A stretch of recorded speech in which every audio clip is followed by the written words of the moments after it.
साथियों, जय मूल निवासी साथियों, आज 15 अगस्त 2020 भारत का 74वां स्वतंत्र दिन के अवसर पे बामसेफ तथा राष्ट्रीय मूल निवासी संघ एवं भारतीय मूल निवासी सांस्कृतिक मंच द्वारा फेसबुक लाइव कार्यक्रम जो रखा गया है, उसमें जुड़े हुए सभी साथियों को जय मूल निवासी।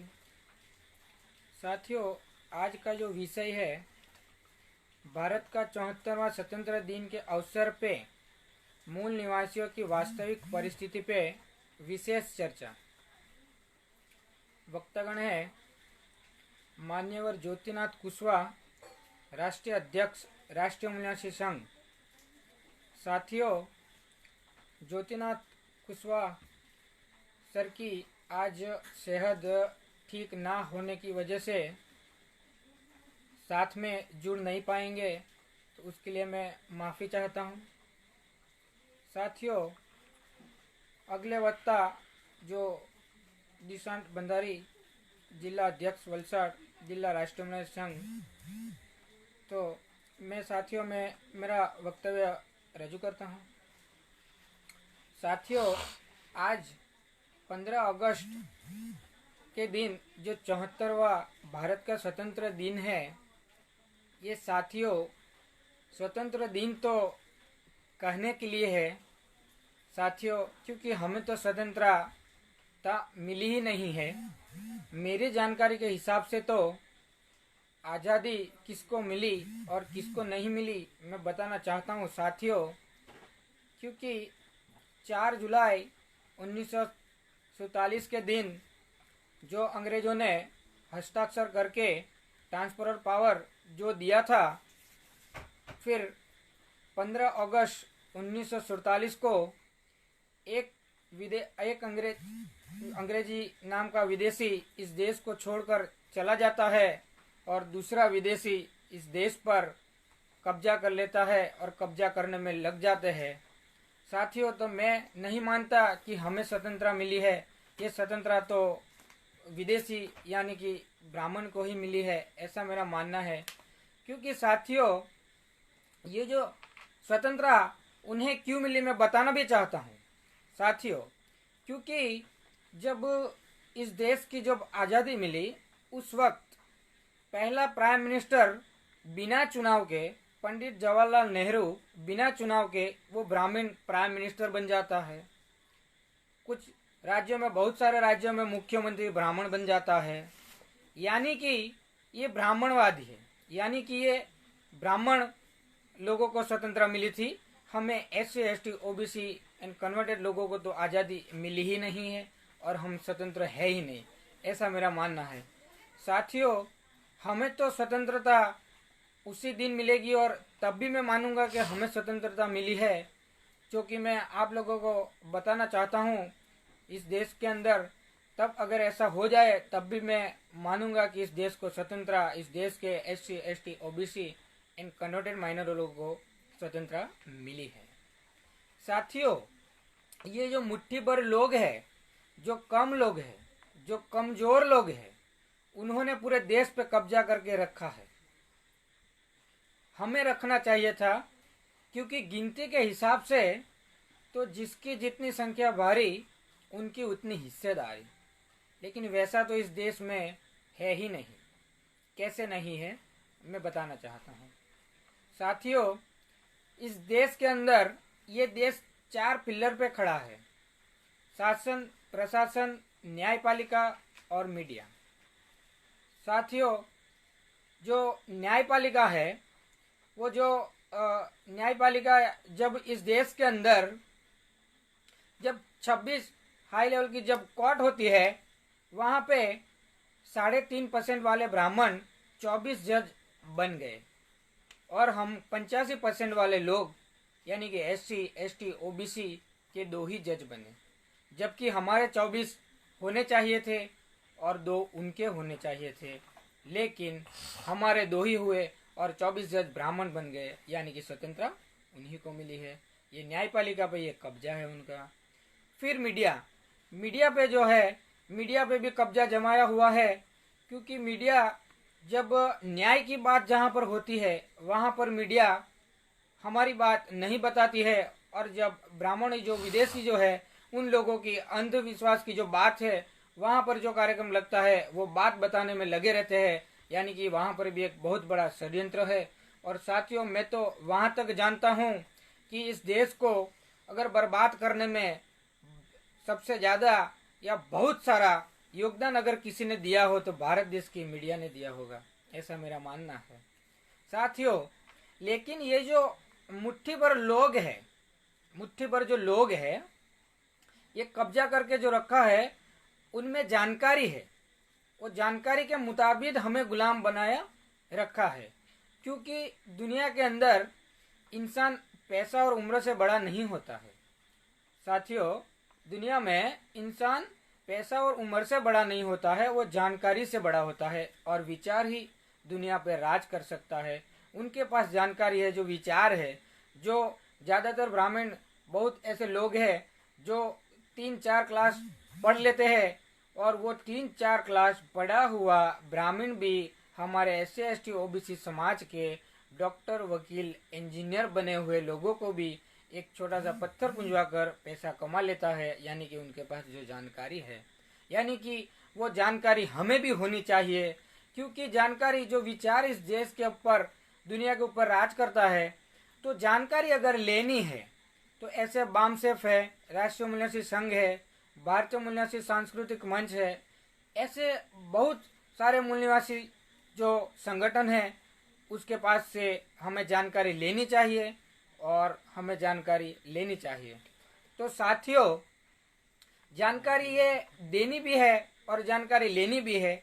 इस देश के अंदर साथियों 26 जनवरी 1950 के दिन जब भारत का संविधान लागू हुआ, उसी दिन से ब्राह्मण लोगों ने जो हमें हजारों साल से मंदिर में नहीं जाने दिया, धर्म से दूर रखा, लेकिन जैसे ही 26 जनवरी 1950 के दिन भारत का संविधान लागू होता है, उसी दिन से ब्राह्मणों ने हमें गीता, महाभारत, रामायण ये हमें थोप दी और ब्राह्मणों ने भारत का संविधान पढ़ना शुरू कर दिया।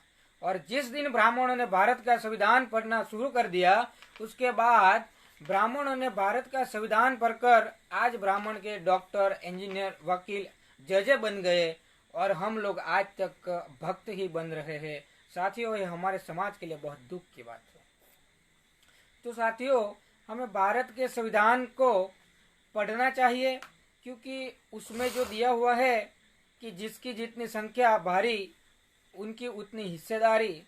तो साथियों, मैं OBC से हूँ, तो मैं OBC समाज से मैं कहना चाहता हूँ कि इस देश के अंदर हमारी 54% जो हमारी आबादी है, हमारे लोग हैं, लेकिन फिर भी हम कब्जा नहीं कर पाए। साथियों, ये इस देश के अंदर जो OBC को सबसे ज़्यादा नुकसान हुआ और उनका कारण सिर्फ वही है, और मैं समझता हूँ कि उनका सिर्फ कारण वही है कि शूद्र, हम OBC समझते हैं कि मैं शूद्र हूँ तो क्या हुआ, लेकिन मैं OBC हूँ, SC से तो ऊंचा हूँ ना।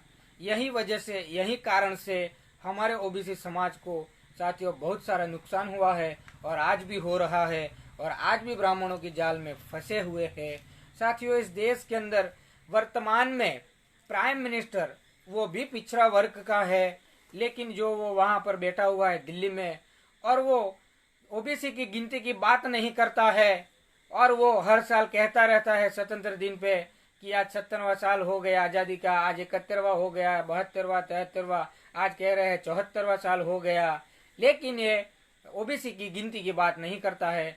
तो साथियों, और ये भी कहता रहता है कि गांधी जी का नाम लेता रहता है, नेहरू जी का नाम लेते रहते हैं, आज़ादी में उनकी इतनी कुर्बानी थी, ये हुआ।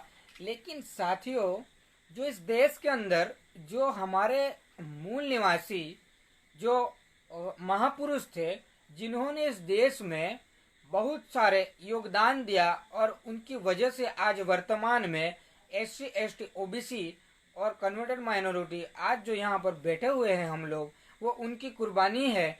तो साथियों, उनकी बदौलत से वो प्राइम मिनिस्टर बना, फिर भी वो उनका नाम क्यों नहीं ले रहा है? साथियों, महापुरुषों का भी अगर ये नाम नहीं ले रहा है और उनका भी वो सम्मान नहीं कर रहा है, तो इस देश के लोगों का कितना सम्मान करता होगा, वो तो आपको सोचना होगा। साथियों, फिर जो ये जानता भी होगा, अगर ये जानता भी होगा तो नहीं कह रहा होगा, क्योंकि ये ब्राह्मण के जाल में फंसा हुआ है। अगर उसको नहीं पता है तो साथियों, मैं तो यही कहता हूँ कि जो कौम अपना इतिहास नहीं जानती, वो कौम अपना इतिहास नहीं बना सकती। तो साथियों, हमें भी हमारे इतिहास के बारे में जानना होगा। और साथियों, मैं बस इतना ही कहना चाहता हूँ कि अगर आप स्वतंत्र आज़ादी चाहते हो तो इस देश से ईवीएम हटाओ और भारत का संविधान मूल रूप से लागू कर दो। साथियों, ईवीएम हटाओ और भारत देश का संविधान मूल रूप से लागू हो जाए तो मैं दावे के साथ कहता हूं कि इस देश के अंदर जिस दिन भारत का संविधान अगर मूल रूप से लागू हो गया, उसी दिन इस देश के अंदर एक भी भिखारी नहीं मिलेगा, एक भी बेरोजगार नहीं मिलेगा, एक भी कुपोषण से मरता हुआ नहीं मिलेगा। ये मैं दावे के साथ कहता हूँ। लेकिन साथियों, इस भारत के संविधान को लागू करना होगा, और लागू करने में आप जैसे लोगों का साथ और सहयोग की ज़्यादा ज़रूरत है। और मैं ज़्यादातर मेरे युवा वर्ग से मैं कहना चाहता हूँ कि मेरे जैसे लोगों से मैं कहना चाहता हूँ कि ऐसे संगठनों को आप साथ और सहयोग करें, ऐसी मैं आशा रखता हूँ। और साथियों, ये जो वर्तमान में जो हो रहा है, मैं थोड़ी सी वर्तमान की बात बताऊं।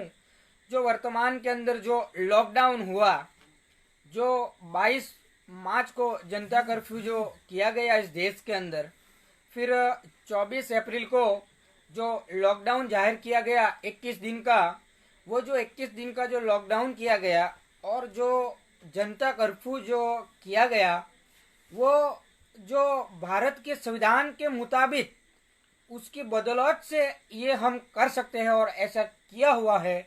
फिर भी साथियों, उन्होंने ये जो हमारे दुश्मन है वो बहुत चालाक होते हैं, और उन्होंने 21 दिन की गिनती कर कर सीधा वहां पर 14 अप्रैल तक लेके गए, और 14 अप्रैल का जिसकी बदौलत से प्राइम मिनिस्टर बना, जिसकी बदौलत से वो लॉकडाउन कर रहा है, उसी का जन्मदिन था। उसको ये देश की जनता नहीं बना पाए, इसलिए उन्होंने साजिश रची जानबूझकर, ऐसा मेरा मानना है।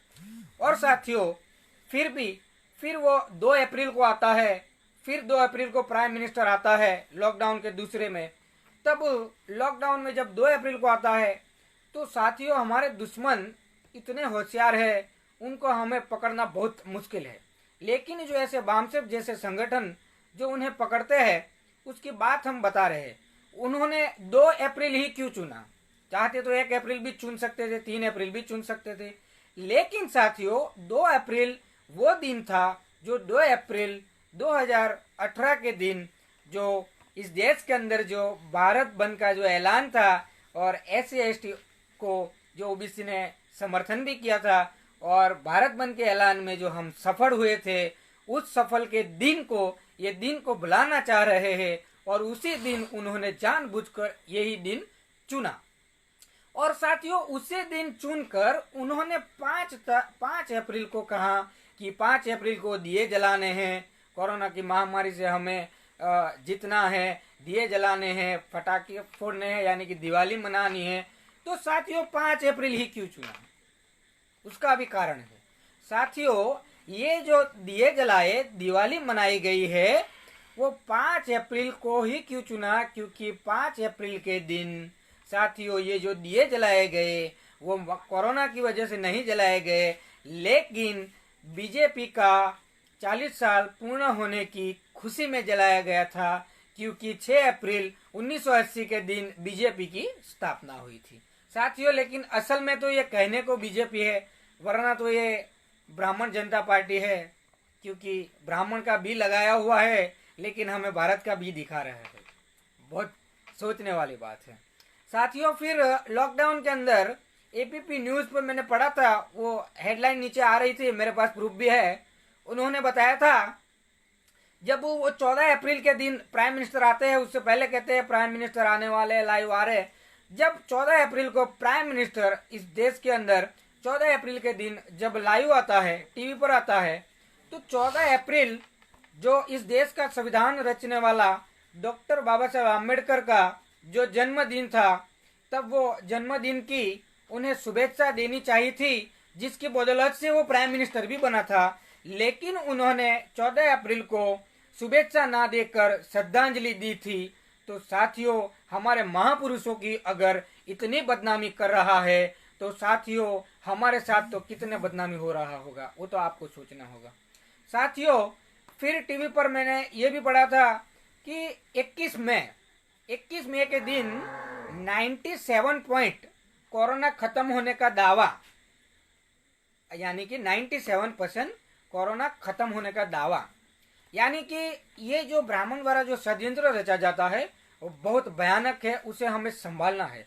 बहुत ये संभाल कर अंदर सोचने वाली बात है, गहराई से देखना होगा। ये कहना चाह रहा है कि 97% खत्म, यानी कि 3% ब्राह्मण इस देश के अंदर कब्जा करना चाहते हैं, वाल्मीकि के 97 को खत्म करना चाहते हैं और 97 खत्म कर देंगे, ये कह रहा है साथियों। फिर ऐसी तो लॉकडाउन में बहुत सारी है डेटे है, जो हमारे जो जैसे ही लॉकडाउन किया, फिर उसके बाद जैसे ही हमारे जो मजदूरों को, जो करोड़ों लोग मजदूर जो हमारे चल के गए थे रोड पे से, कहीं लोगों ने आत्महत्या कर ली, कहीं लोग रास्ते में भूख से मर गए, कहीं लोगों को एक्सीडेंट्स में मर गए, कहीं लोगों को मारा गया। लेकिन साथियों इस देश, जिसे इस देश पसंद नहीं था, वो बाहर चले गए थे, उनको प्लेन में लाया गया, और जो इस देश को विकास करने में रात दिन मेहनत कर रहा था उनको चल कर जाना पड़ा। तो साथियों इतना भी मैं प्राइम मिनिस्टर से कहना चाहता हूं कि इतना भी मजदूरों को मत परेशान किया करो, और फिर कभी मत करना, क्योंकि इस देश को विकास करने में सबसे ज्यादा अगर किसी की भूमिका होती है तो मजदूर की ही होती है, वरना किसी की नहीं होती है साथियों। फिर लॉकडाउन के अंदर बाद में मैं अभी आखिरी बता रहा हूँ, जो 5 अगस्त के दिन जो इस देश के अंदर जो हमें लॉकडाउन के अंदर लॉक करके जो हमारे देश की बहुत सारी संपत्ति बेच दी है, और जो बेच रहे हैं, और जो लॉकडाउन के अंदर ही ये लोग जो काले काम कर रहे हैं, वो लॉकडाउन में ही क्यों कर रहे हैं? क्योंकि उन्होंने हमें लॉक कर रखा है, क्योंकि अगर स्वतंत्रता में हमें रख कर जो करना चाहते हैं तो उनके लिए नामुमकिन है।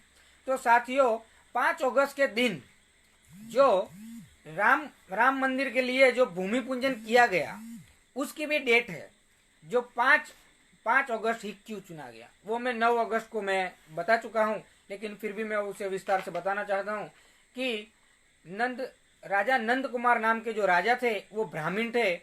वहां पर जब 1775 में तब यहाँ पर मनुस्मृति लागू थी और अंग्रेज भी यहाँ थे, तो अंग्रेजों ने उसकी सजा के मुताबिक उन्हें फांसी दी गई थी और मनुस्मृति का उल्लंघन हुआ था साथियों। और उन उल्लंघन को ब्राह्मणों ने याद रखा है कि जिस दिन हमारा मनुस्मृति को उल्लंघन किया था उसी दिन से हम मनुस्मृति फिर से लागू करने जा रहे हैं। मनुस्मृति फिर बाद में जो बुलाना चाहते हैं, जैसे कि 25 दिसंबर आज के वर्तमान में हमारे लोगों को कहा जाए तो आज के हमारे लोग कहते हैं 25 दिसंबर को क्या है, तो लोग कहेंगे नाताल है, लेकिन शायद हकीकत में तो ये दिन है जो 25 दिसंबर 1927 के दिन बाबा साहब ने मनुस्मृति जलाई थी। फिर जो ये राम मंदिर की जो बात है, जो 28 साल से लड़ रहे हैं, जो ये लोग कह रहे हैं, वो भी जो 6 दिसंबर 1992 में जो बाबरी मस्जिद पर जो हमला किया था, वो भी 6 दिसंबर ही क्यों चुना गया? साथियों, ये भी एक षड्यंत्र है। 6 दिसंबर 1956 के दिन डॉक्टर बाबा साहब अम्बेडकर का परिनिर्वाण दिन है। 6 दिसंबर भी है। साथियों, ऐसी बहुत सारी डेट है, जैसे 26 नवंबर है, जो मुंबई के अंदर जो ब्लास्ट करवाया गया था, वो भी एक षड्यंत्र है, क्योंकि 26 नवंबर 1949 के दिन भारत का संविधान यहाँ पर संपन्न होता है। साथियों, ये मैं ये अंत में ये बात बता रहा हूँ कि भूमि पूजन के अंदर मैंने एक बात नोटिस की, यहाँ पर इस देश के राष्ट्रपति को भी नहीं बुलाया गया, क्योंकि उसे अछूत मानते, ये ब्राह्मणवादी है ना।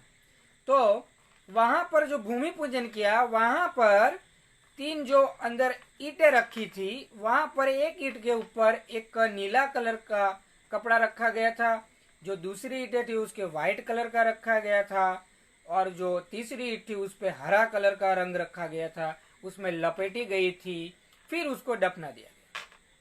साथियों, अगर चाहते तो ये लोग कह रहे हैं ना कि हम इस देश के अंदर अगर हिंदू राष्ट्र, हिंदू लोग है, तो अगर ऑरेंज कलर जो भगवा रंग है उसको भी रख सकते थे, लेकिन फिर भी उन्होंने नहीं रखा। क्यों नहीं रखा, वो मैं कहना चाहता हूँ। साथियों, ये जो हरा रंग है वो इस्लामिक धर्म का प्रतीक है, और जो ये नीला रंग है, ब्लू रंग है, वो बौद्ध धर्म का प्रतीक है, और ये जो व्हाइट रंग है, जो सफेद रंग है, वो एक ऐसे तो शांति का भी स्तूप है और ईसाई जैन धर्म का प्रतीक है। तो साथियों, ये 3 धर्म को अंदर डुबाकर फिर ये चौथा धर्म जो है हिंदू राष्ट्र, उनको ऊपर में लगाया जाएगा, यानी कि हिंदू राष्ट्र स्थापित करना चाहते हैं, ये स्पष्ट हमें दिखाई दे रहा है। और साथियों, अगर आप हिंदू राष्ट्र करना चाहते हैं, लेकिन हमारे लोगों को नहीं पता चलता। साथियों, ये जो हिंदू राष्ट्र है, हर लोग कहते हैं हिंदुस्तान हिंदुस्तान, ये लोग कहते हैं, मीडिया भी कभी कभी कहती है कि इस देश के अंदर 100 करोड़ लोग हिंदू राष्ट्र, हिंदूवादी है और हिंदू लोग हैं। तो साथियों, कल मैंने इस देश के अंदर मेरे मोबाइल से व्हाट्सएप पे मैंने स्टेटस रखा था कि साथियों, मैं 2 दिन से इस दुनिया के नक्शे में मैं हिंदुस्तान नाम का देश ढूंढ रहा हूँ, लेकिन मुझे मिल ही नहीं रहा है, तो मेरी कोई मदद करे। साथियों, मेरे पास बहुत सारे कमेंट भी आई थी, बहुत सारे आई थी, लेकिन 100 करोड़ में से 100 लाखों का भी जवाब नहीं आया, 100 लोगों का भी जवाब नहीं मिल पाया, 100 तो नहीं 10 लोगों का भी नहीं, लेकिन एक व्यक्ति ने भी मेरी मदद नहीं की। साथियों, यानी कि हिंदुस्तान नाम का दुनिया में कोई देश है ही नहीं, लेकिन हिंदुस्तान नाम का देश स्थापित करना चाहते हैं, ये मुझे पता है। तो साथियों, ये जो हिंदू का जो आपके अंदर जो नशा चढ़ा हुआ है हमारे समाज में, तो मैं उनका नशा मैं कहना चाहता हूँ कि एक काम आप करके दिखाओ, तब मैं समझ जाऊंगा कि आप हिंदू है, वरना आपका नशा उतर जाएगा हिंदू होने का, क्योंकि बहुत गर्व है ना आपको। मेरा एक काम कर दिखा दो कि वहां पर जो राम मंदिर जो हो रहा है ना, बन रहा है ना, वहां पर आप पुजारी बनने का एक आवेदन कर दिखाओ। SC ST और OBC एक भी व्यक्ति वहां पर जाकर कहो कि मैं इस मंदिर का पुजारी बनना चाहता हूं, और एक आवेदन कर दिखाओ, पूरा नशा वहीं पर उतर जाएगा। साथियों, इसलिए ये हिंदू राष्ट्र स्थापित करना चाहते हैं, तो ऐसे ब्राह्मणों से, जो विदेशी ब्राह्मण हैं, उनसे आप संभाल कर रहिए, और इस देश के लोकतांत्रिक को बचाने के लिए आप लोगों की साथ और सहयोग की मैं जरूरत है, और आप लोगों का साथ और सहयोग रहेगा, ऐसी आशा और विश्वास में रखता हूँ। जय मल्यासी, जय भारत। साथियों, हमारे अगले वक्ता जो है वो मान्यवर RR पटेल, जो राष्ट्रीय अध्यक्ष बामसेफ, मैं उन्हें कहता हूं कि मंच पर आकर अपना वक्तव्य रजू करें।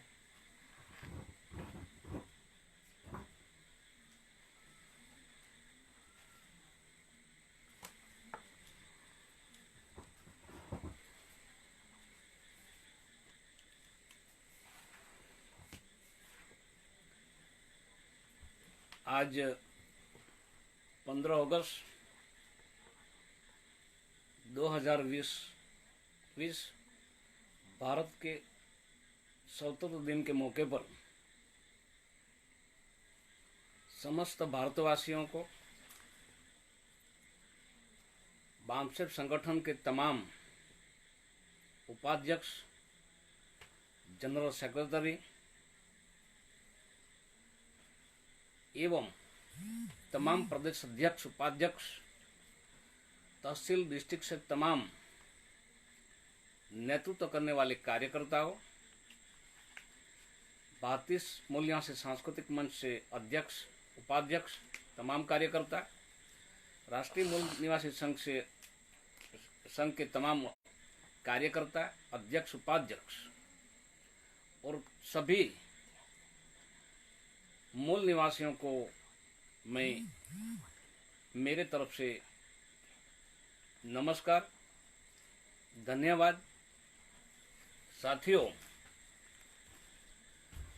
आज स्वतंत्र दिन के मौके पर जो विषय रखा गया है, ये विषय से जो चर्चा होने वाली है, ये चर्चा से पहले हमारा बिहार प्रदेश वैशाली डिस्ट्रिक्ट का जो बामसेफ का सेक्रेटरी गोपाल रजक जी कोरोना के चपेट में आने से उसका देहांत 18 जुलाई 2020 के दिन हो गया है।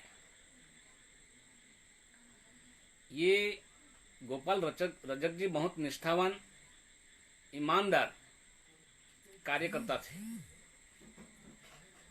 गोपाल रजक जी LIC लाइफ इंश्योरेंस में डेवलपमेंट ऑफिसर तरीके से फर्ज बजाता था। उसका सारा परिवार समाज के साथ जुड़े हुए। उसका 2 लड़का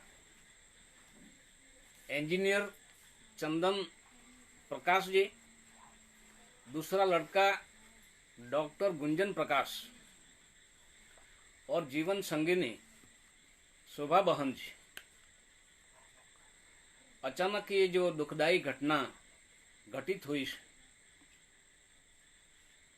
ऐसे ईमानदार, समाज को समय कुर्बान करने वाले निष्ठावान कार्यकर्ता हमारे बीच में नहीं रहे। ऐसी दुखदाई घड़ी में दिवंगत गोपाल जी रजक जी के परिवार के साथ हम पूरे भारत के लोग हैं। ऐसी घड़ी में कुदरत उसको नैतिकता दे,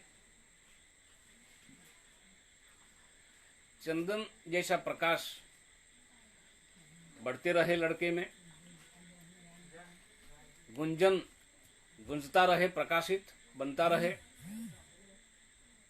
और समग्र मूल निवासी तरफ से मैं ये दिवंगत गोपाल जी रजक को परिवार को मेरे तरफ से सत सत नमन और श्रद्धा सुमन अर्पित करता हूँ। साथियों, आज का जो विषय रखा गया है, भारत का 74वां स्वतंत्र दिन के अवसर पे मूल निवासियों का वास्तविक परिस्थिति पे विशेष चर्चा। आज देश में जो हमारे मूल निवासी ओबीसी लोग, जिसकी जनसंख्या इस देश में 52% है, उसकी परिस्थिति क्या है, क्यों है, किसने किया है?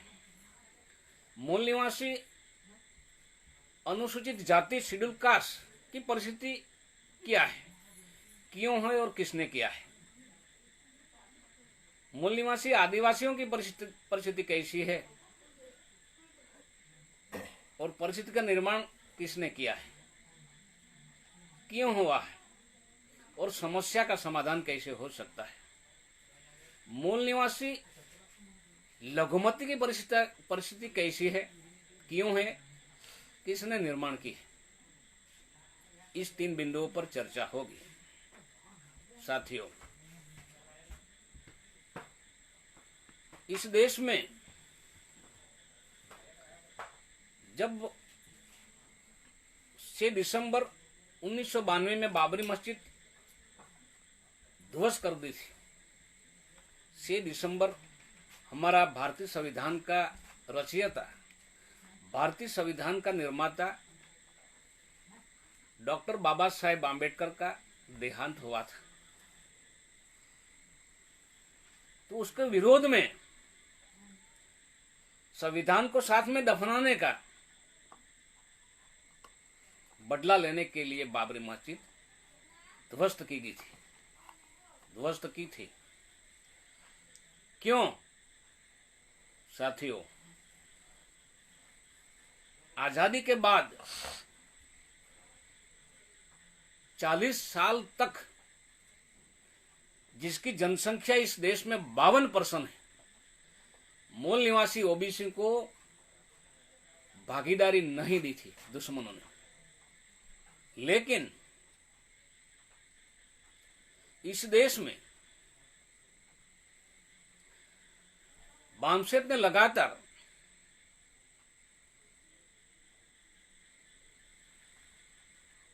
घूम घूम कर प्रचार किया था कि भारतीय संविधान का अनुच्छेद 340 का अमल करो और मानदल पंच लागू करो, वरना कुर्सी खाली करो।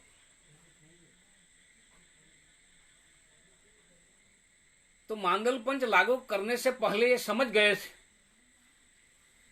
कि हर हालत में मानदल पंच लागू करना पड़ेगा। इसलिए 1 साल पहले जब नरसिंह राव इस देश का प्राइम मिनिस्टर था और नाणा मंत्री मनमोहन सिंह सन 1991 में 1991 में एलपीजी लागू हुआ। एलपीजी लागू हुआ। एलपीजी का मतलब क्या है? एल फुल फॉर्म लिबरेशन, और लिबरेशन का मतलब उदारीकरण। पी का मतलब पी फुल फॉर्म प्राइवेटलाइजेशन, प्राइवेटलाइजेशन का मतलब निजीकरण, खानगीकरण। जी का मतलब, जी का जो फुल फॉर्म है ग्लोबलाइजेशन, ग्लोबलाइजेशन का मतलब वैश्वीकरण। ये इसलिए लाया गया कि ओबीसी को, मूल निवासी ओबीसी को हर हालत में मांडल पंच के माध्यम से भागीदारी देना पड़ेगा। ये भागीदारी रोकने के लिए, भागीदारी में, प्रतिनिधित्व में, मतलब कि आरक्षण में रुकावट डालने के लिए निजीकरण, उदारीकरण, वैश्वीकरण ये लोग लाए थे। ये आपको मालूम होगा कि जब 6 दिसंबर 1992 में बाबरी मस्जिद ध्वस्त कर दी थी, उसी समय रेलवे प्रधान जाफर शरीफ था, और जाफर शरीफ को पूछा भी नहीं था नरसिंह राव ने, और बाबा साहेब का अपमान करने वाला, भारतीय संविधान का अपमान करने वाला, सभी धार्मिक स्थल, पुराने स्थल सुरक्षित करने के लिए प्रॉमिस दी थी, भारतीय संविधान ने दी है। ऐसे लोगों को सुरक्षित रेलवे में जाने आने के लिए मुक्त कर दिया था, सुविधा कर दी थी नरसिंह राव ने। वो भी एक इतिहास है। साथियों, सन 1991 में, सन 1991 में एलपीजी लागू होने के बाद 10 साल में 3 लाख कारखाने बंद हो गए थे। 350 मिलें बंद हो गई थी और लाखों उद्योग, लघु उद्योग, कुटीर उद्योग फटाफट बंद हो गए थे साथियों। और 5 लाख उद्योग, 5 लाख बीमार उद्योग आलम डोलम हो रहे थे साथियों। 31 मार्च सन 1999 में 31 मार्च सन 1999 में इस देश में 31 लाख लघु उद्योग थे। 31 लाख लघु उद्योग थे जिसमें 1,72,00,000 कामदारों, मजदूरों काम कर रहे थे। लेकिन निजीकरण होने की वजह से ये संपूर्ण बेकार हो गए थे। ये वास्तविक परिस्थिति है साथियों। ये दिस इन्वेस्टमेंट जब अटल बिहारी प्राइम मिनिस्टर बना था 1999 से 2004 तक, तो उसने विनिवेश मंत्रालय खोला था। दिस इन्वेस्टमेंट का मतलब बेच देना, सरकारी क्षेत्र, सरकारी सेक्टर ये बेचकर निजी उद्योगपति को दे देना एवं विदेशी कंपनी को बेच देना, ये ही मीनिंग होता है साथियों। उसी समय मॉडर्न फूड कंपनी, मॉडर्न आधुनिक फूड कंपनी की कुल कीमत 2200 करोड़ थे। मॉडर्न फूड कंपनी की कुल कीमत 2200 करोड़ थे। सिर्फ और सिर्फ उदार बनकर, उदारवादी का सिद्धांत अपनाकर, जो हमारे लोगों के पैसे से ये सरकारी फूड कंपनी थी और सैकड़ों लोग अंदर काम कर रहे थे, ये उदार बनकर सिर्फ 75 करोड़ 75 करोड़ 75 करोड़ में बेच डाली थी, निजीकरण कर दिया साथियों। दूसरी, छत्तीसगढ़ जो आदिवासी एरिया में बाल्को कंपनी थी, बाल्को कंपनी में मूल निवासी आदिवासी, मूल निवासी ओबीसी, मूल निवासी अनुसूचित जाति, मूल निवासी माइनॉरिटी, हजारों लोग काम कर रहे थे, कामदार लोग थे बाल्को कंपनी में। बाल्को कंपनी की कुल कीमत 5,000 करोड़ थी,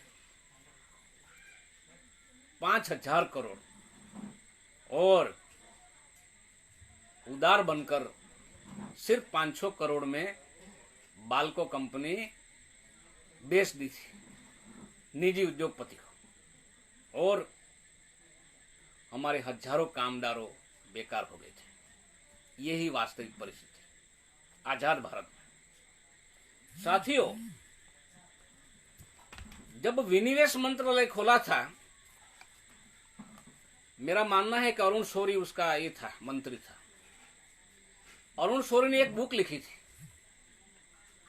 झूठे देवताओं की पूजा, फॉल्स गॉड्स वर्शिप, ऐसी कोई बुक लिखी थी और बाबा साहेब की टीका की थी, बाबा साहेब का विरोध किया था, टीका की थी। तो मुंबई एयरपोर्ट के सामने मुंबई सरकारी सेंटूर होटल में काम करने वाले एक कर्मचारी ने अरुण शौरी पर मुंह पर काला धब्बा लगाया था, मेंस लगाई थी। बदला लेने के लिए तुरंत अटल बिहारी वाजपेयी ने ये मुंबई सेंट्रल सरकारी होटल की कुल कीमत 500 करोड़ थी, लेकिन सिर्फ 30 करोड़ में बेच डाली और सैकड़ों कर्मचारियों बेकार हो गया, कई कर्मचारी ने आत्महत्या कर ली, कई कर्मचारी पागल हो गए थे। साथियों, दूसरी केरला प्रदेश, केरला स्टेट में समुद्र किनारे पर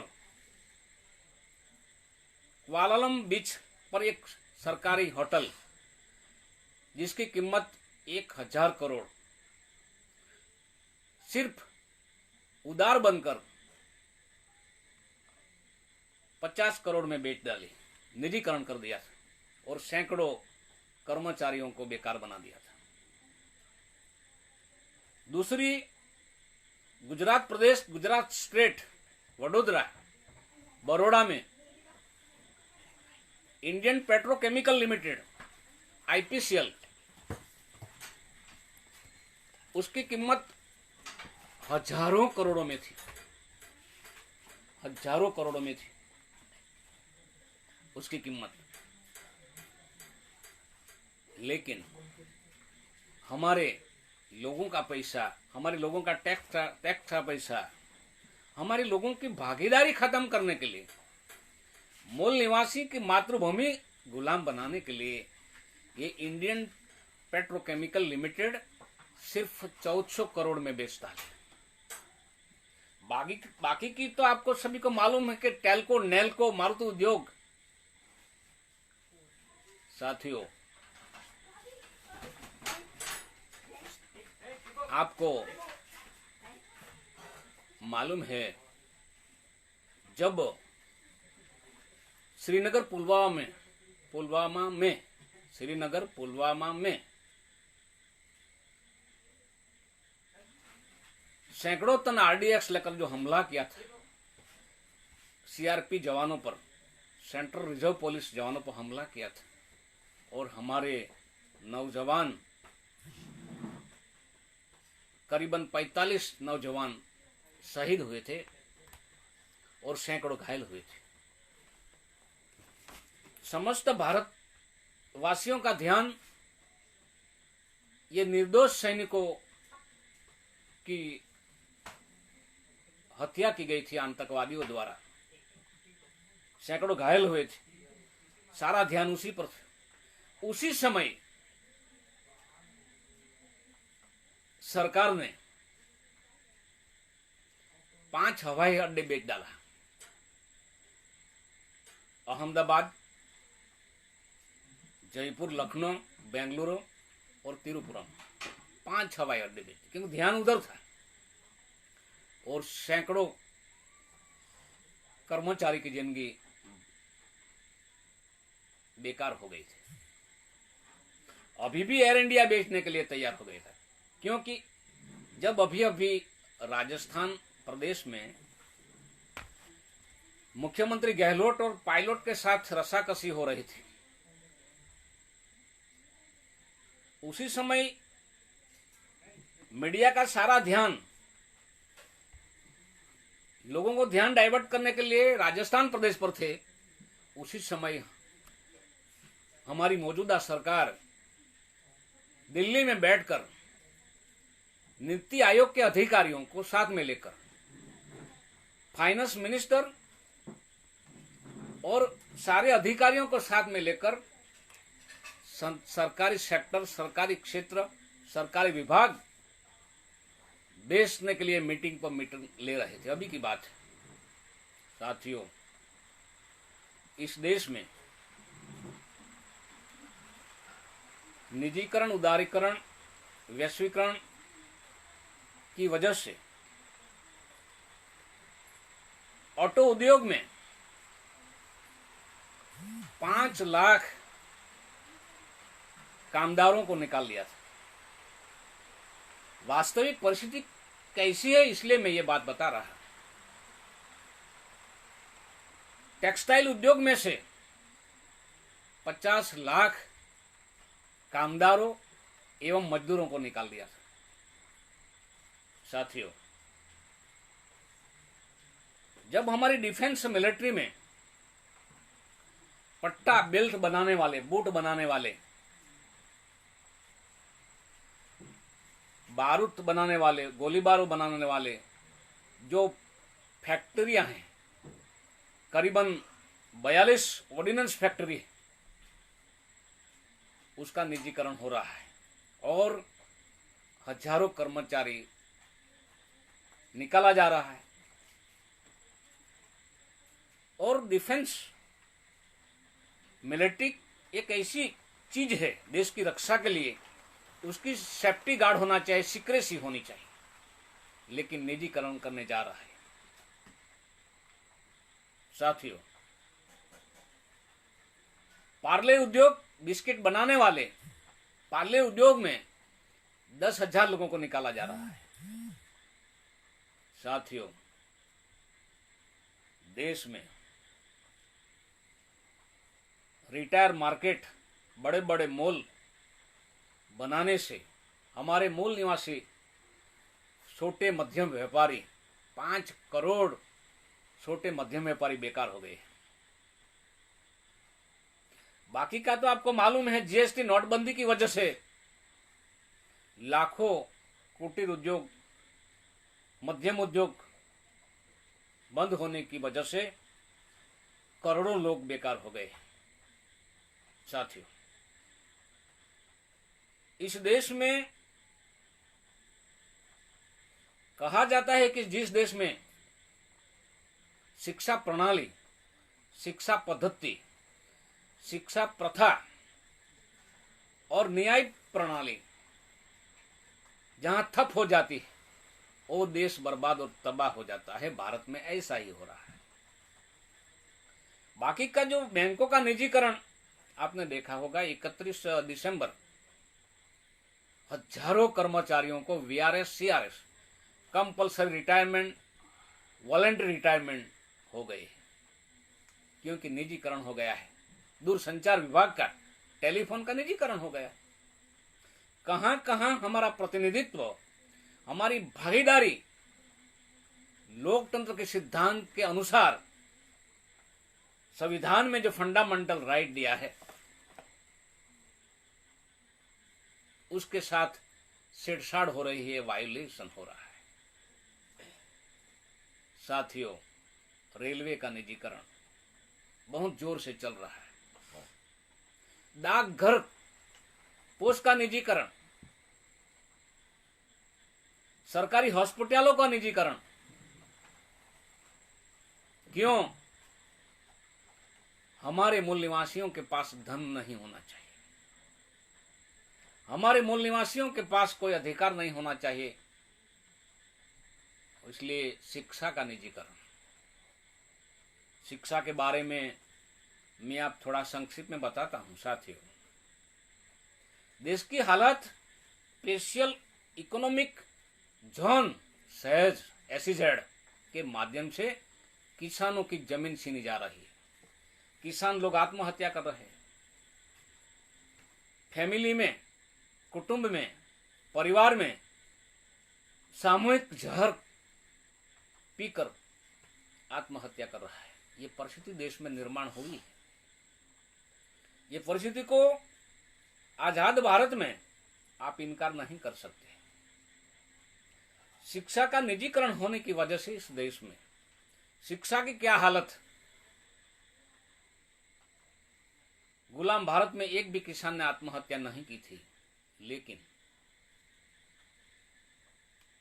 थोड़ा पुराना रिपोर्ट है 2001 का, आजाद भारत में 7,50,000 किसानों ने आत्महत्या की थी और बाद में स्पीड बढ़ गई है किसानों में आत्महत्या करने की।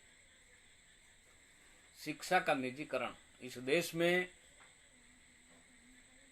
प्लानिंग कमीशन का report, Arjun Singh Gupta planning commission का हेड था।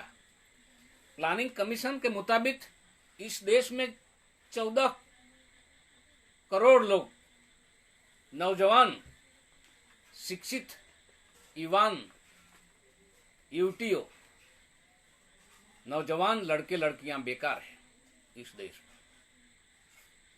इस देश में ऐसी हालात है, हर दिन 5,000 बच्चे मरते हैं। ये मेडिकल साइंस का रिपोर्ट है। इस देश में पिछला 45 लाख, इस देश में 45 लाख बच्चे भीख मांग रहे हैं। साथियों, जो संपूर्ण भारत 6,57,621 गांव है, भारत में 6,57,621 गांव है, और प्लानिंग कमीशन के मुताबिक 1,75,000 गांवों में एक भी स्कूल नहीं है। 1,75,000 गांवों में एक भी स्कूल नहीं। 75,000 75,000 गांवों में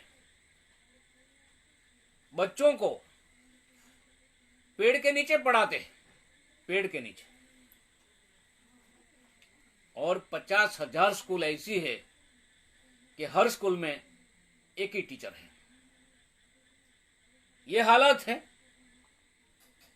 साथियों, इस देश में 30 करोड़ लोगों को शुद्ध पानी पीने का नहीं मिलता है।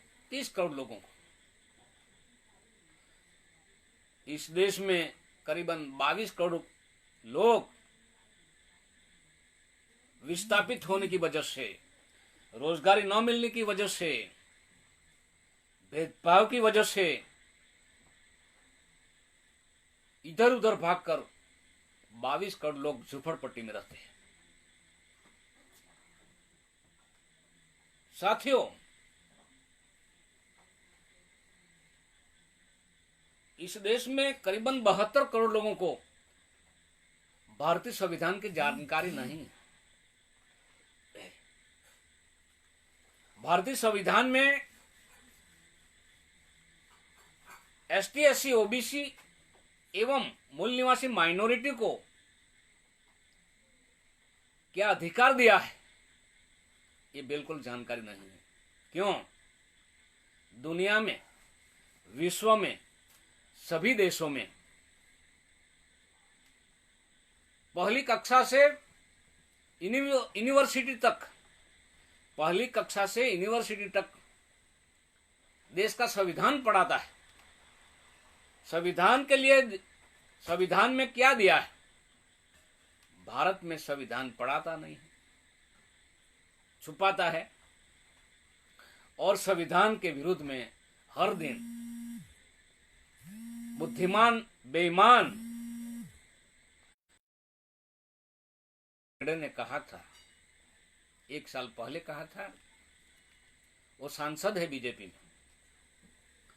हम भारत का संविधान बदलने के लिए पार्लियामेंट में आए हैं। भारत का संविधान बदलने के लिए पार्लियामेंट में आया और सौगंध खाया है, शपथ ली है संविधान की, फिर भी कोई कार्यवाही नहीं होती है उस पर।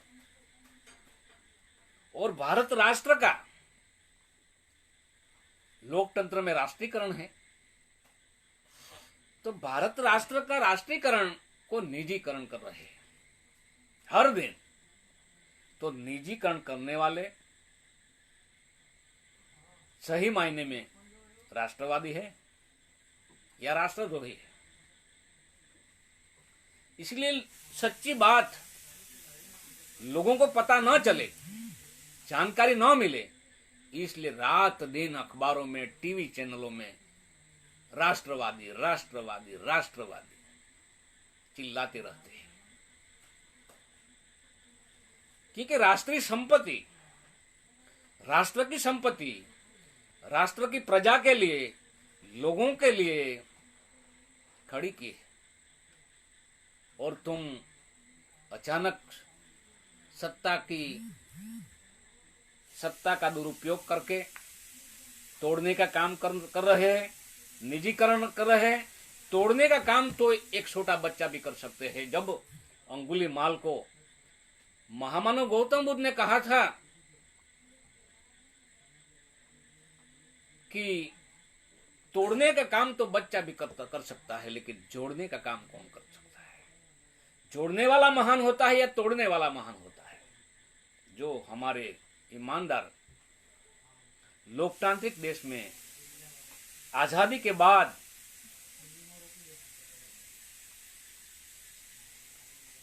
लोगों के लिए राष्ट्रीय संपत्ति खड़ी की, ये राष्ट्रीय संपत्ति को तुम फटाफट एक के बाद एक सरकारी सेक्टरों को निजीकरण कर रहे हैं और हमारे चुने गए प्रतिनिधि देख रहे हैं, हमारे सामाजिक एक्टिविस्ट देख रहे हैं। ये बहुत दुख की बात है, चिंता की बात है। साथियों, इस देश में शिक्षा का संपूर्ण निजीकरण हो रहा है, शिक्षा महंगी हो रही है और जाति कर रहे हैं, अन्याय कर रहे हैं, कभी कहां आत्महत्या करना पड़ते हैं। ये परिस्थिति इस देश में निर्माण हुई है। इस देश में 90 करोड़ लोगों को ये एंड्रॉइड मोबाइल की टेक्नोलॉजी क्या है मालूम नहीं है और इस देश में इलेक्ट्रिक वोटिंग मशीन से चुनाव होता है। काफी लोग, हमारे लोग विरोध कर रहे हैं, फिर भी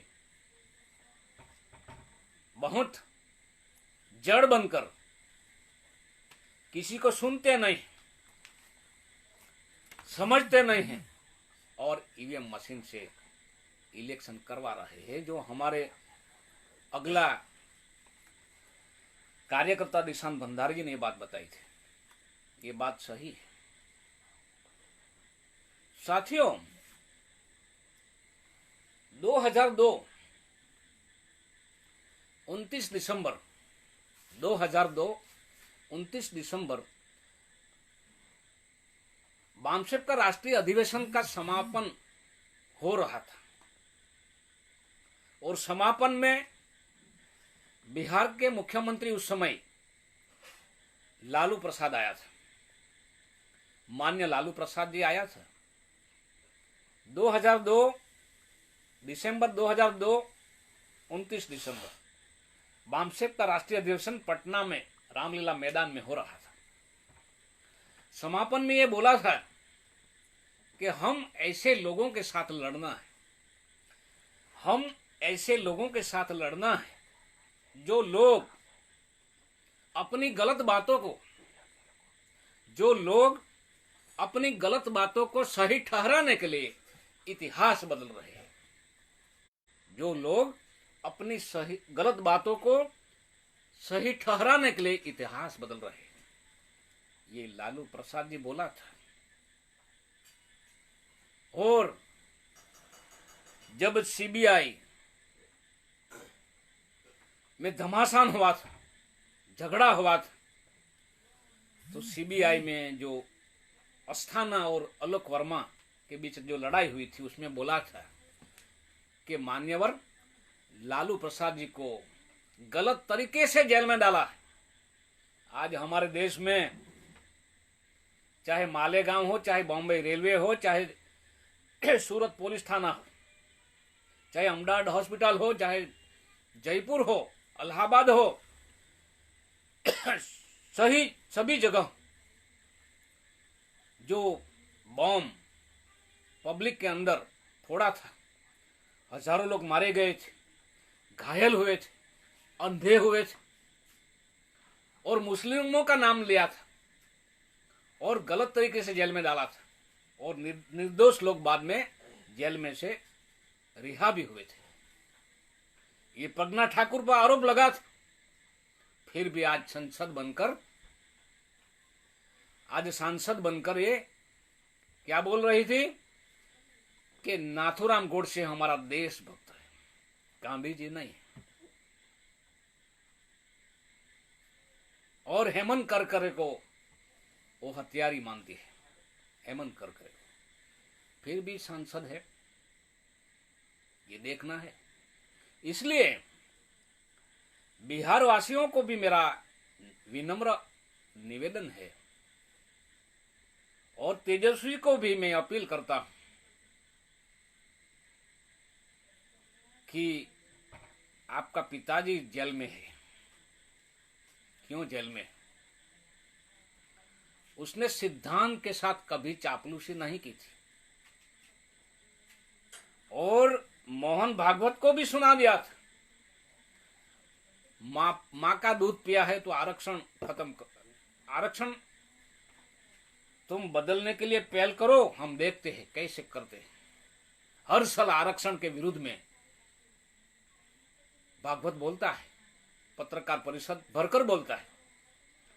तो उसने कहा था चुनाव के समय कि माँ का दूध पिया है तो तुम आरक्षण निकालो, हम देखते कैसे देख सकते हैं। तो आज जेल में है। तो तेजस्वी को मेरा अपील है कि अगर ईवीएम मशीन के माध्यम से, इलेक्ट्रिक वोटिंग मशीन से माध्यम से चुनाव होगा बिहार में, तो आप कभी सफल नहीं होगा, कभी सफल नहीं होगा।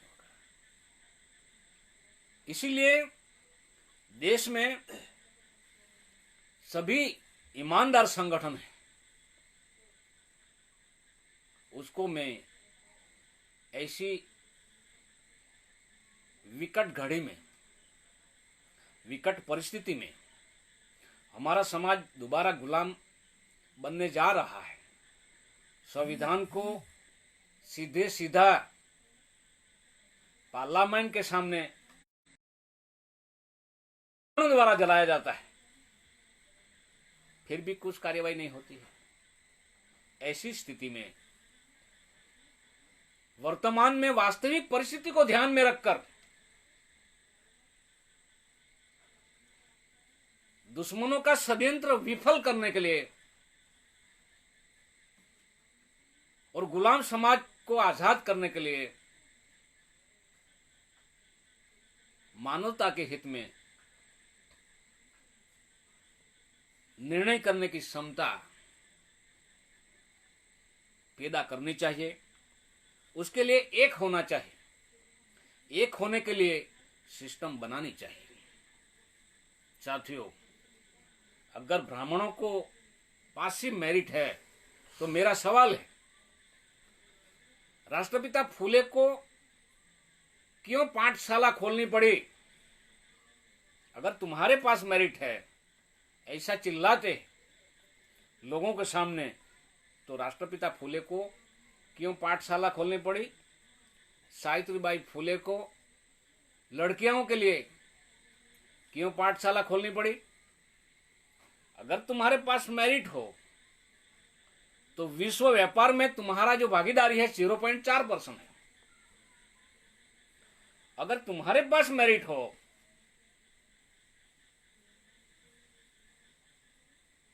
तो 2014 का रिपोर्ट है,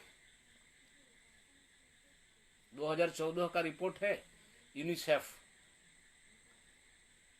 United nations international children's emergency fund UNICEF का रिपोर्ट है 2014 का। 8 करोड़ बच्चे हर साल 8 करोड़ बच्चे प्राथमिक शाला पूरी नहीं कर सकते हैं। अगर तुम्हारे पास मेरिट है, ह्यूमन डेवलपमेंट इंडेक्स में जो क्रम नंबर है विश्व का 142 है, 142 है, कहां मेरिट है भाई? अगर तुम्हारे पास मेरिट है, विश्व की 200 विश्वविद्यालय टॉप 10 में है, भारत की एक भी विद्यालय नहीं है उसमें, कहां तुम्हारा मेरिट है? तुम बुद्धिशाली जरूर है लेकिन बेईमान है। मानवता के हित में, सभी मानवों के लिए तुम्हारे पास सम्यक विचारधारा नहीं।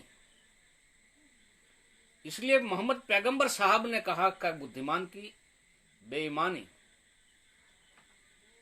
देश के लिए और दुनिया के लिए खतरनाक होती है। भारत में जो बुद्धिमान लोग हैं और विदेशी लोग हैं, पाखंडी लोग हैं, ये अकेला नहीं है, ये संगठन बना के, यूनिट बना के हर मिनट, हर सेकंड हमारे मूल निवासियों के खिलाफ षड्यंत्र करते रहते हैं। ये सबसे खतरनाक है। पैगंबर साहब ने तो बुद्धिमानों की बेईमानी बताई है, यहां तो यूनाइट होकर बेईमानी कर रहे हैं और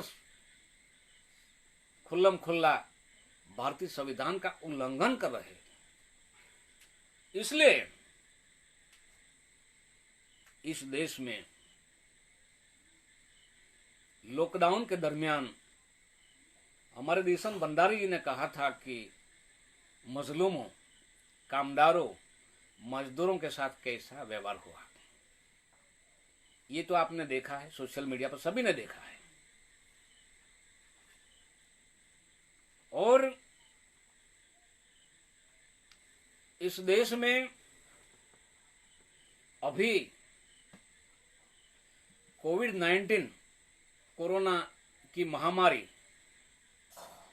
की वजह से भारत लॉकडाउन है, लेकिन पाखंडी लोग धर्म की आड़ में ये नियमों का उल्लंघन करते रहते हैं।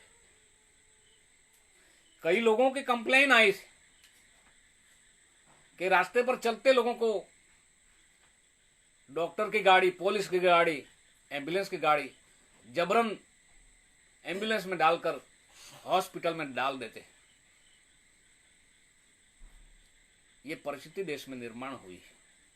इसलिए साथियों,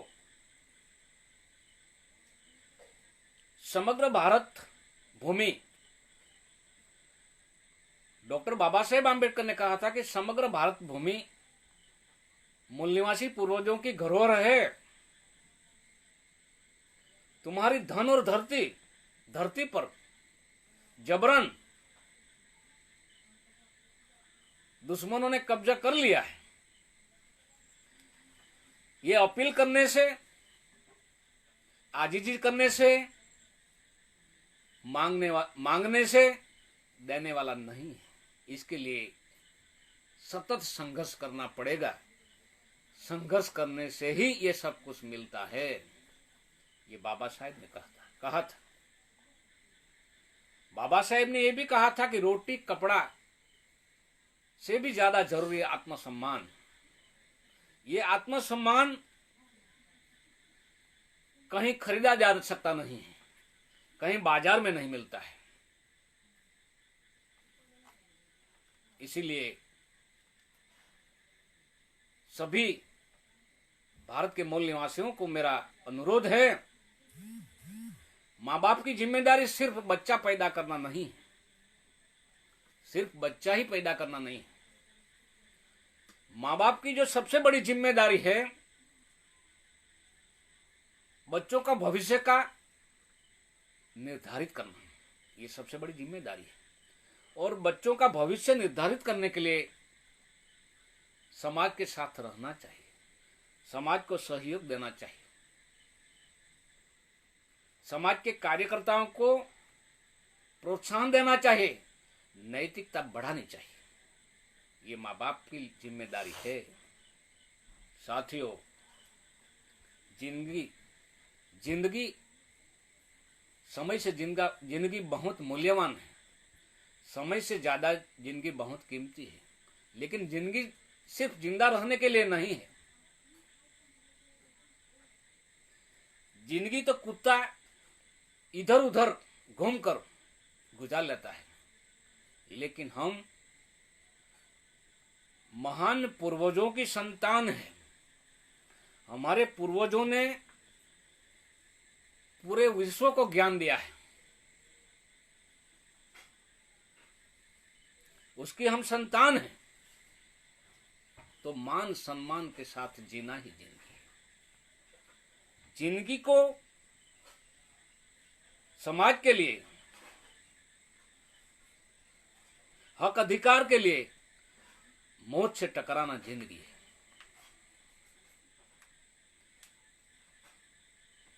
कितने समय तक, कब तक आप लोग गुलामी झेलते रहेंगे? कब तक आप अपमान सहते रहेंगे? हमारी लड़ाई है ये हारने के लिए नहीं, हमारी लड़ाई है जीतने के लिए। हम जीतेंगे। जब पानी नदी में से समुद्र में जाता है तो कई जगह चट्टानों के साथ टकराते हैं, कई जगह चढ़ाव उतार आते हैं। ऐसा पानी नहीं जाते समुद्र में, तो समुद्र में मिलता है। समुद्र पानी में से भाप निकलकर बादल बनता है, बादल की वजह से बारिश आती है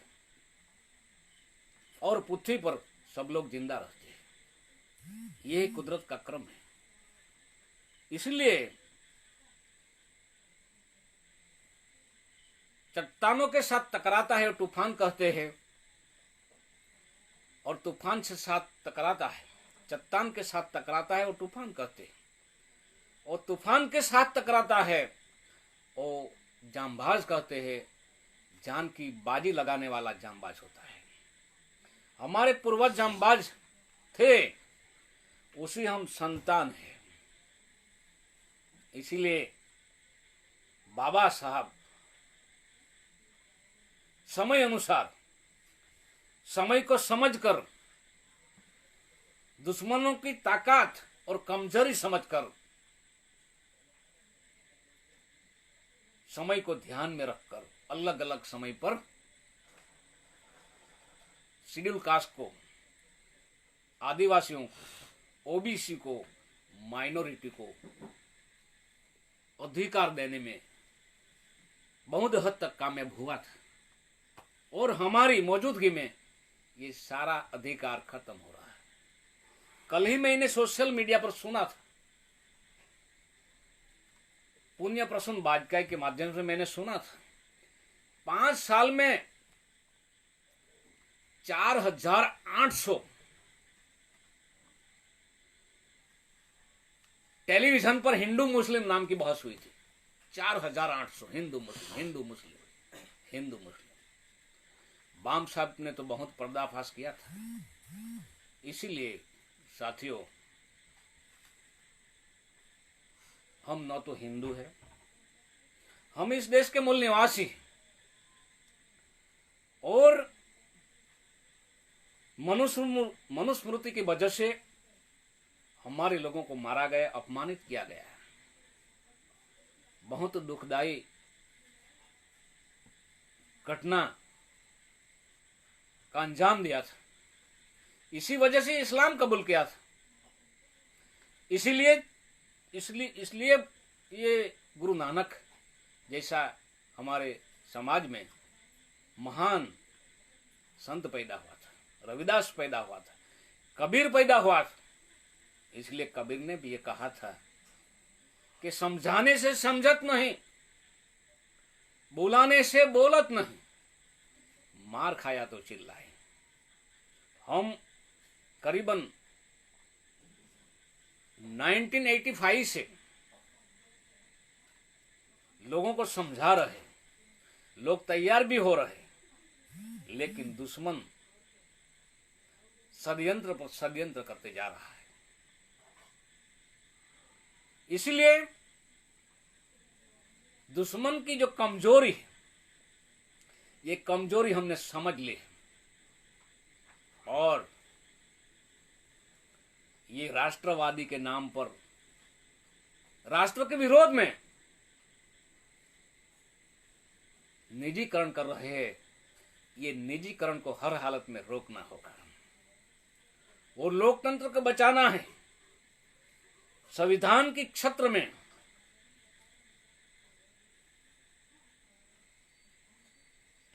संविधान को बचाना।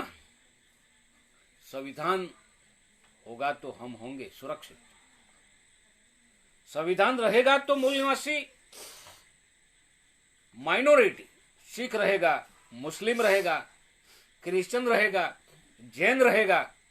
संविधान बचेगा तो मूल निवासी ओबीसी लोग रहेंगे, मूल निवासी शेड्यूल कास्ट के लोग रहेंगे, मूल निवासी आदिवासी लोग रहेंगे। इसलिए समय थोड़ा ज्यादा हो गया है, लेकिन हमारी जो करोड़ों में अरबों में सरकारी कंपनियां पानी के मूल्य से पानी के भाव से बेच दिया गया और हमारे करोड़ों कामदारों, मजदूरों, पढ़े लिखे नौजवानों को जिंदगी तबाह और बर्बाद कर दी है। इसलिए हमारी दोहरी लड़ाई है। एक तो लड़ाई हमारे समाज में जो मानसिक गुलाम है, वो ब्राह्मणवादी बन गए हैं, ये अंदर से लड़ना है नंबर 1। दूसरी लड़ाई हमारे पूरे समाज को हक अधिकार दिलाना है, संविधान की रक्षा के लिए, लोकतंत्र बचाने के लिए, मानवता के हित में मजलूमों के साथ रहकर असली दुश्मन के साथ लड़ना है। और मुझे यकीन है, पूरा विश्वास है कि भारत के सभी समझदार, निष्ठावान, ईमानदार लोग ऐसी विकट घड़ी में समाज को साथ और सहयोग करे। इसी आशा और विश्वास के साथ मेरी बात पूर्ण करता हूं। जय मूल निवासी, जागो मूल निवासी, जय भारत।